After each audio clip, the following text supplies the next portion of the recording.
All right, big day here on Sports Wrap Daily. Welcome, everybody. Glad to have you with us here. I'm Ron Futrell. We're going to be talking Raiders a little bit later. They practiced today. We'll show you some fresh video of their practice, talk with one of their offensive linemen. He's got an interesting perspective on what the team is doing offensively this year compared to last year. You're going to want to stick around for that. So a lot more, and Kennedy Buntrock will join me for that. But first, we are talking hockey. I know it says July? Is it July 31st? I think it is. So we're talking. There's never a bad time to be talking hockey, okay, here in Las Vegas. So we're glad to do that with Wally Lacroix is here. He is facility management, also coaching a lot of the teams here in Las Vegas, talking about the high school league that was just completed here. And also Nate Putek, the hockey director for the American First Center out in Henderson, right? Did I get everything right there? How am I doing so far, guys? Doing great. Am I getting okay? We're just learning this stuff. I'm getting okay. And no teleprompters here, so that part's tough. I usually am just giving words to say and just saying. But here we go. Okay, I'm going to tell you my first impression when I heard about the high school league that was coming in. I thought, great. I've got grandkids that play hockey here, so I thought, great idea. And then I heard there was no checking.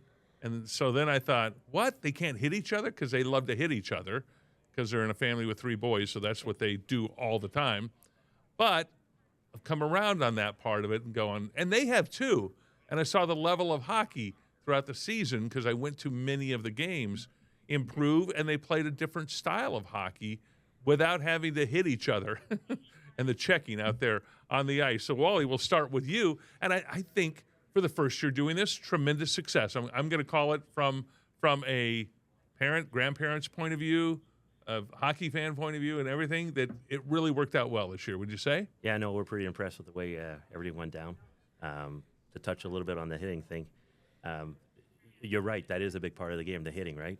Yeah. But we looked at it as we wanted to get as many people involved as we could, and the finesse part of the game came in. You can still rub, you can still get in there and play a little physicality, but it was more about learning the game.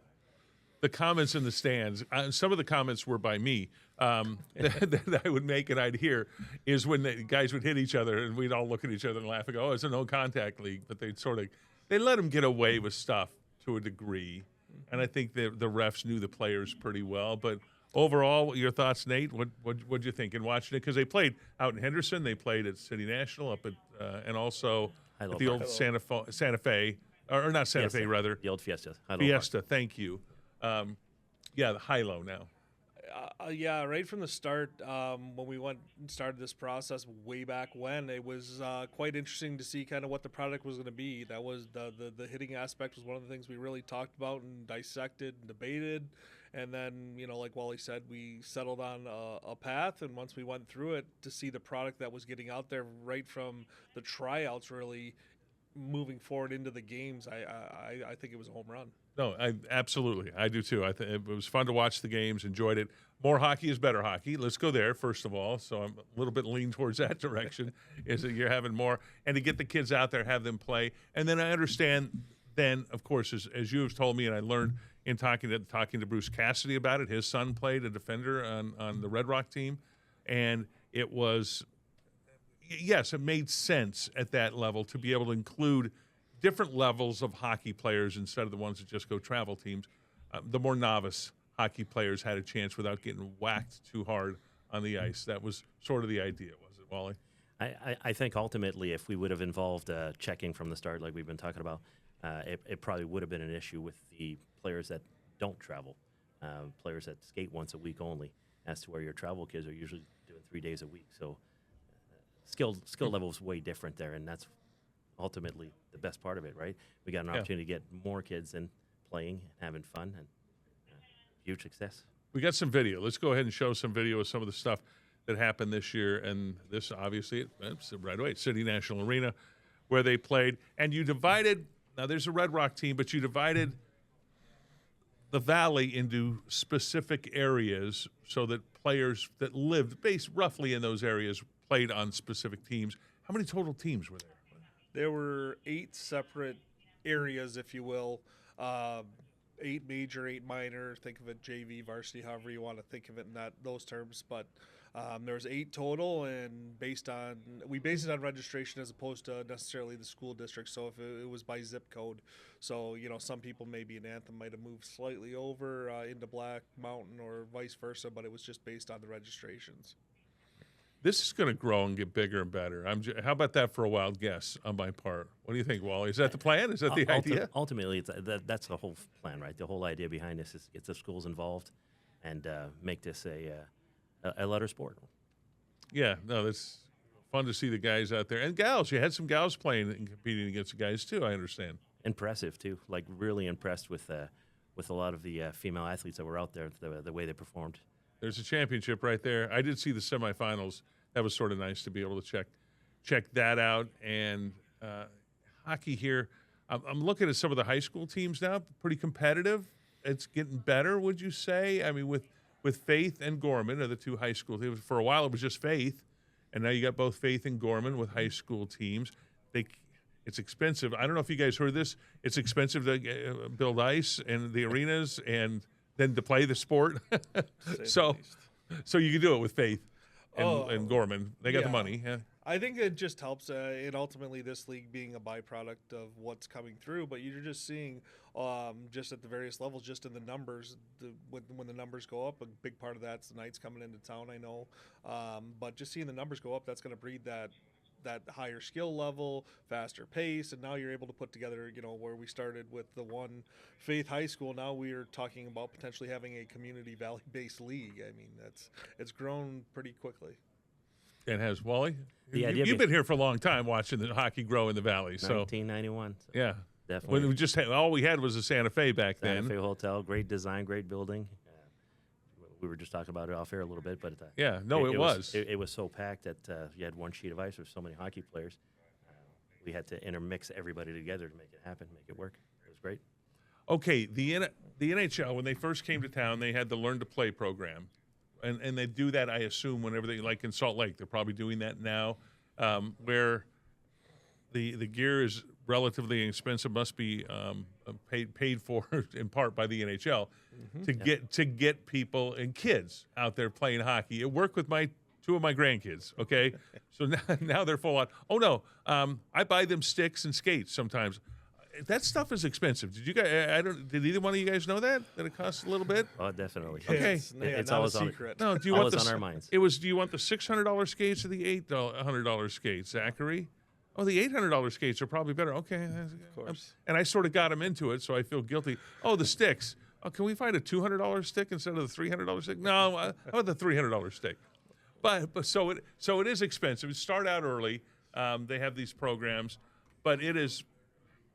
They're rolling. They love it. I couldn't imagine them not. It has been a large part of their identity that they are hockey players and they love it. And you're seeing that with kids all over the valley. It starts ultimately with the Learn to Skate programs. From the Learn to Skate, then we move them to the NHL Learn to Play program, where NHL Foundation, along with the Golden Knights, help the kids a lot. I believe it's $250 for a full set of gear. The only thing not included is a cup and mouthpiece. So it's a great program to get the young athletes on the ice, and from there we move forward and they get an opportunity to go to Little Knights or House League right after. And what are we looking at for ice here in the Valley? Let's talk. Now we've got City National has 2 sheets. Las Vegas Ice Center has 2 sheets. You've got High-Low and Henderson now. 7 sheets. 7. Okay, you guys know the number 7. Yeah. I could have done the math. It would have taken me a week, but I could have eventually done the math. But it's and there's talk about up in North Las Vegas. Is that going to happen with a couple of sheets or at least 1 sheet of ice out there where High-Low is now? So High-Low's a group from California that came in, the Agora group. They're the ones that bought the property with Texas and Fiesta Rancho, so they bought that whole area. So they're working hard with the Knights and with the city of North Las Vegas to make that happen. I'm not in those meetings, unfortunately. I'd love to be. But we're keeping our fingers crossed that project does come out. But it'd be a great place to have, again, geographically located to be able to do that here would be nice. So when we come back, let's talk more about the Knights and the season coming up and that sort of stuff, and a little bit more about the hockey league. But appreciate all the work that you guys did to be able to put this league on so I can enjoy more hockey with the grandkids and have that. So that was fun. Okay, quick break. We'll come back, talk more hockey when we return.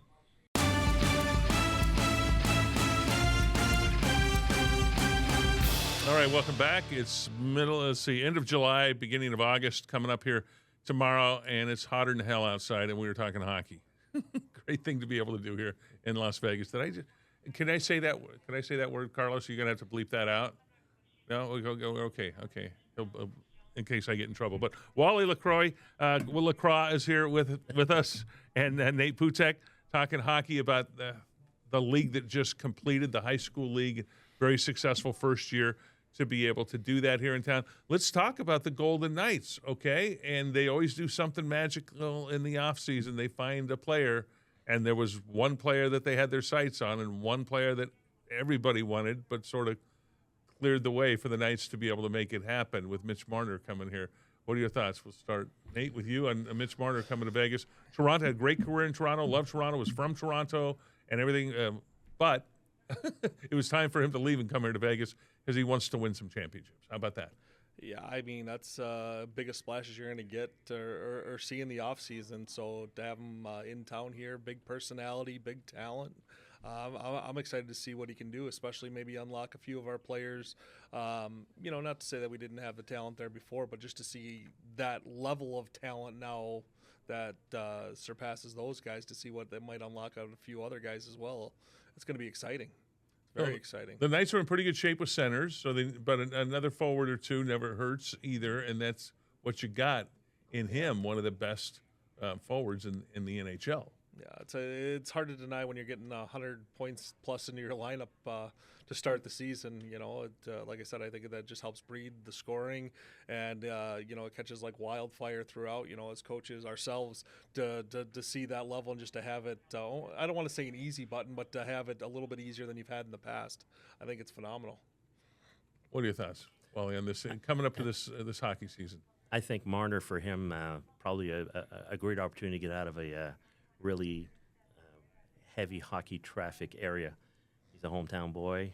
The media was on him. Everybody was on him constantly. So this is a chance for him to have a little less pressure, come out to the desert, and I expect big things out of him. Players talk amongst themselves, and I think I'm getting the feeling from a lot of the players in the NHL that they start talking to Vegas players, and they sort of like it here. They like Summerlin. They like the location. They like the facilities. They like the fan base, that everything is a positive right now with the Knights going into their ninth year? Ninth year. Thank you. Okay, ninth year. That's happened in a very short, relatively speaking, 100 years of hockey history in a relatively short amount of time. This has become sort of a fun place to play, would you say? And the players agree so. Yeah, I think every year that goes by, seeing the team in contention and the want and will to win from Mr. Foley on down, I think the players see that, respect it, enjoy playing in those type of environments. Just being a part of it. Obviously, the weather doesn't hurt when you're not going through the gray days of back east. The deadlock of winter, if you will. Yeah. And when the season starts to get tough there. So, I think that's all positives and works well in our favor. Hardest part about the desert, wearing a suit before a game. Oh God! when you get in March and it gets a little 90s. Toasty. Yeah. But we have golf courses in here, and I hear hockey players like to golf occasionally. And I would say over 3/4 of the team definitely goes golfing on days off. And they're good golfers because the skill set fits of hand-eye coordination and it translates pretty well typically. Hip movement, leg movement. Yeah, we don't have the finer points down, but we can hit the ball. Coaching hockey, what's the talent like here in Las Vegas? But to both of you, you've coached young kids here and built young kids up. Wally, your thoughts on some of the young players here in the Valley? We use the word culture all the time. It's probably overused, but we're trying to build a culture here in Las Vegas where the athletes and families understand the game a little bit more. Everybody feels like they know the game, but to what point do we actually know the game? And changing the culture, I think the mindset of the athletes is the hardest thing right now, because there's so many different activities you can do here in Las Vegas, as to where if you're back east, you're just concentrating on hockey. So that's one of the main keys. Good point. Yeah. We've come a long ways, though. We've come a long ways. Yeah, I'd say there's some unique situations. Obviously, we talk about weather and things like that. It's not, you can't build the backyard rink out here in the wintertime, or heck, even in summer, obviously. But It's a little rough. yeah. But no, just finding little ways for kids to find their own path to get better.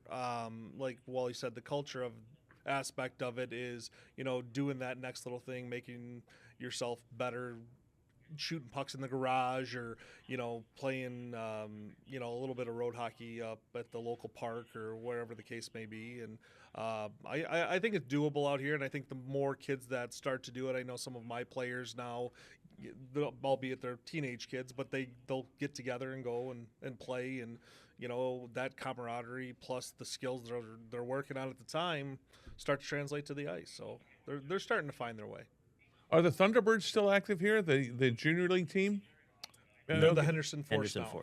Oh, they're now the Henderson. Okay, thank you. I'm glad I asked, because they were. I remember seeing them play at Hilo a couple of times. They play out of America First Center now. So now they're out in Henderson.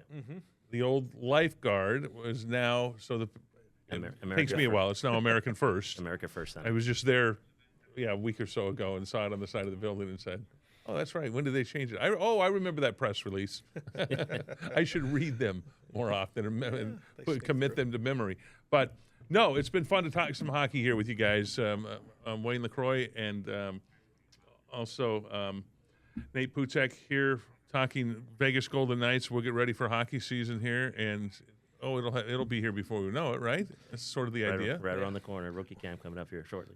About a little over a month out, I believe. Beginning of September. Rookie camp. They open up against the Kings, I believe, on the road here. I think it's here against the Kings. I'm pretty sure for the preseason stuff, but the rookie camp goes out of town usually. I think it's Colorado. Is it Colorado this year? Yeah. What's it like having Utah, team up in Utah? That help a little bit schedule? Maybe get a rivalry with those Mammoth guys up there. Would be okay. It would be nice for sure. It's a little bit, I don't know, just weird, I guess, and a little awkward. Different divisions. Going from just one side to the other, being in Phoenix and Arizona before to now just above you. So yeah, it's a little something new. Got to get used to. Well, thanks, Wally, Nate. Appreciate you guys coming here.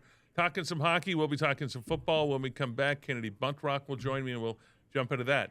All right. Thanks for watching. We'll be back in just a moment.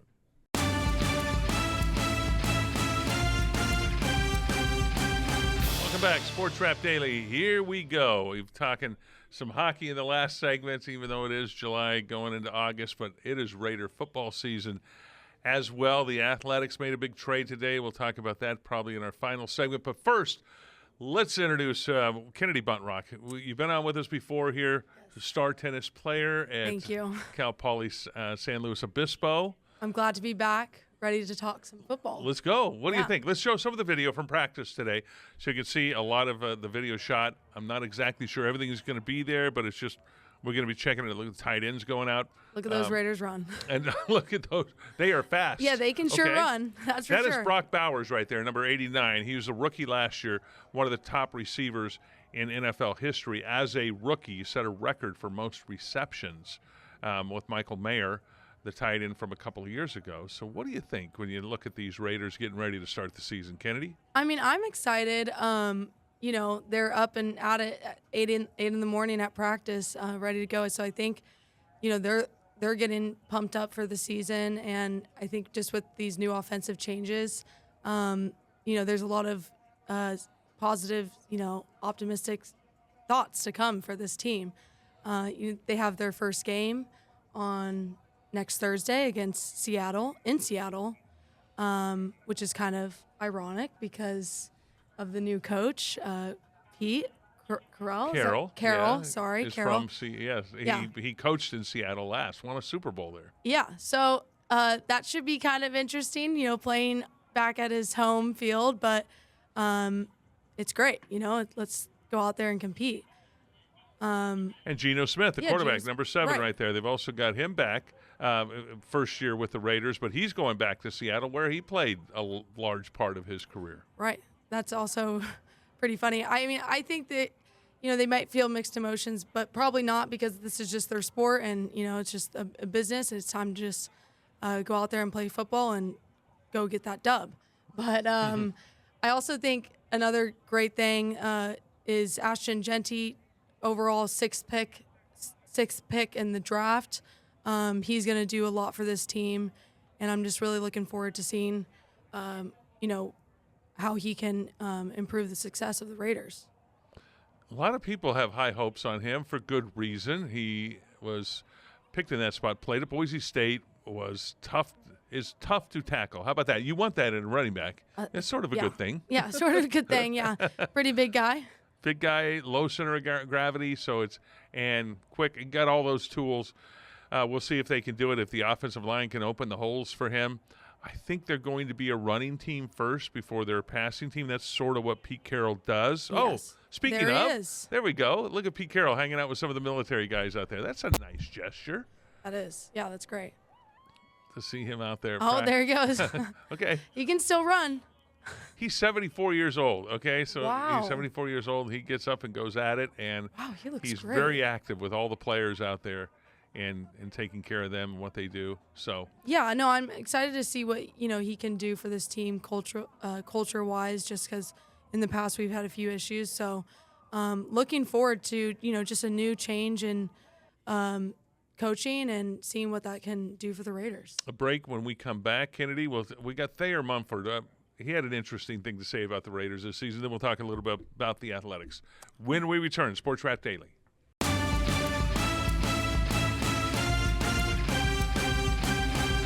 That intro, like that open. There you go. Okay, we talked Raiders, a lot of Raiders last segment, but let's quick interview here. I want to start this off with Thayer Mumford, offensive lineman for the Raiders, talking about how the difference between last year's coaching staff and this year's coaching staff. He mentions Chip. That would be Chip Kelly, the new offensive coordinator. Came from Philadelphia before, came from Chicago before. So here's what he says about last year's coaching staff compared to this year's. Thayer Mumford. It's just the fact last year was last year's coaching staff, of course. We love them. We still love them to this day. But it's just some of the stuff we ran was not the right call sometimes. But I feel like with Chip, he knows what to run and knows how to put us in a better position to make the good plays and make the big, huge runs and actually have more play action just to make sure we get them deep balls going. Interesting. They didn't know what to call.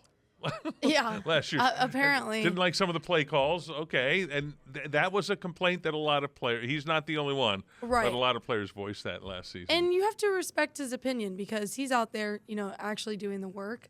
I understand that obviously these coaches also know what they're doing, but you got to respect the guy's opinion. And if that's the case, it kind of makes sense when you go 4-13. Yeah.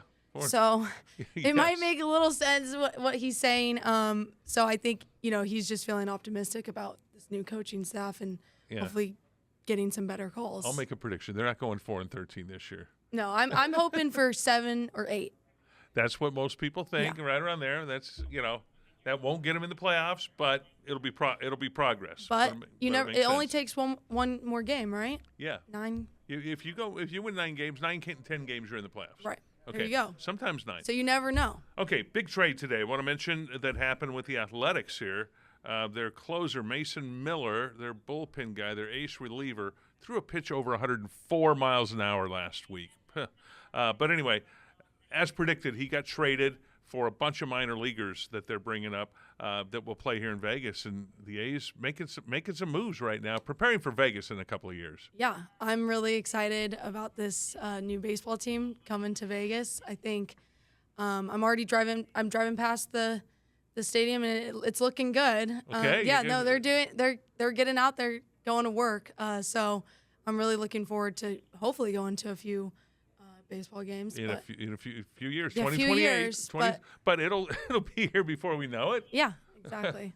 And it'll be fun to see Major League Baseball in Yeah. Las Vegas. I know, our first Major League Baseball team. You're wearing the colors, sort of. You got some green. That's a little bit of Oakland's. You didn't plan this today, but that's No.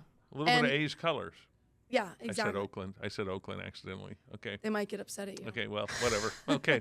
Kennedy Buntrock, thank you for joining us here. Thanks for the Vegas Golden Knights to come in here and talk a little bit of NHL. I still have a hard time thinking we're talking hockey this time of year, but never a bad time to talk hockey. I'm Ron Futrell. Thanks for watching, everybody. Have a good night.